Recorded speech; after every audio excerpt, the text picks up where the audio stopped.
தந்தை, மகன், தூய ஆவியாரின் பெயராலே ஆமேன். இயேசு கிறிஸ்துவின் அன்புமிக்க சகோதர சகோதரிகளை உங்கள் அனைவருக்கும் கிறிஸ்து இயேசுவின் அன்பு கலந்த வணக்கத்தை தெரிவித்துக் கொள்கின்றேன். இன்றைய நற்செய்தி பாகமானது மத்தேயு நற்செய்தி 9ஆம் அதிகாரம் 27 முதல் 31 வரையுள்ள திருவாக்கியங்கள். குறிப்பாக 28வது வாக்கியம். அவர் வீடு வந்து சேர்ந்ததும் பார்வையற்ற அவர்களும் அவரிடம் வந்தார்கள். இயேசு அவர்களை பார்த்து, நான் இதை செய்ய முடியும் என நம்புகிறீர்களா என்று கேட்டார். அதற்கு அவர்கள் ஆம் ஐயா என்றார்கள்.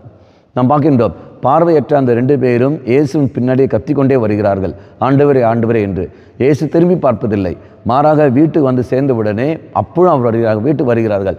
வந்த பிறகு இயேசு அவரை பார்த்து கேட்கிற கேள்வி என்னவென்று, இதை என்னால் செய்ய முடியும் என்று நீ நம்புகிறாயா என்று. இதுக்கு முன்னாடி அப்படி கிடையாது.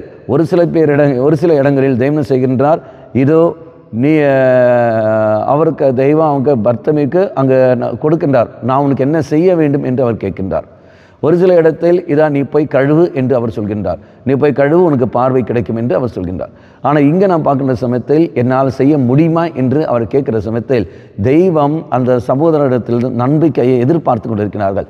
நம்பிக்கை இல்லாமலே அவர்கள் கடந்து வருகிறார்கள். ஆனால் கேள்வி கேட்ட உடனே அவர்கள் சொல்கிற வார்த்தை என்பது என்ன? ஆம், உன்னால் முடியும், ஆம் ஐயா என்று அவர் சொல்கிறார்கள். அப்போ இதே மாதிரி தான் நீங்களும் நான் ஆலயத்துக்கு வருகின்ற பொழுது நாம் அது கத்திக்கொண்டே வந்து கொண்டே இருப்போம், ஜெபமாலை செய்து கொண்டே இருப்போம், பல நாட்களாக தொடர்ந்து செய்து கொண்டே இருப்போம். செய்கிற சமயத்தில் இறைவன் எதிர்பார்ப்பது ஒன்றே ஒன்றுதான், இது என்னால் செய்ய முடியும் நீ நம்புகிறாயா? இந்த தடை என்னால் எடுத்து மாற்ற முடியும் நீ நம்புகிறாயா? இந்த நோயிலிருந்து என்னால் குணப்படுத்த முடியும் நீ நம்புகிறாயா?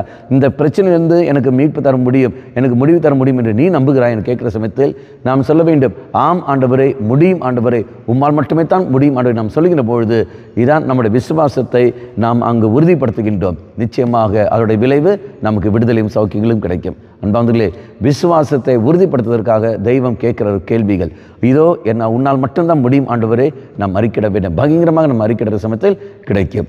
கண்களை மூடிக்கொள்ளுங்கள். ஆண்டவரே, இந்த திருவருகை காலத்தில் என்னுடைய விசுவாசத்தை நான் அறிக்கையிட்டுக் கொள்கின்றேன். இதோ உம்மால் மட்டுமே முடியும் என்பதை நான் பயங்கரமாக அறிக்கையிடுகின்றேன். என் குடும்பத்தில் உள்ள பிரச்சனைகளும், இதோ நான் சந்திக்கிற தனிப்பட்ட முறையில் நான் சந்திக்கிற பல பிரச்சனைகள், போராட்டங்கள் அத்தனையிலிருந்து உம்மால் மட்டுமே தான் என்னை விடுவிக்க முடியும்.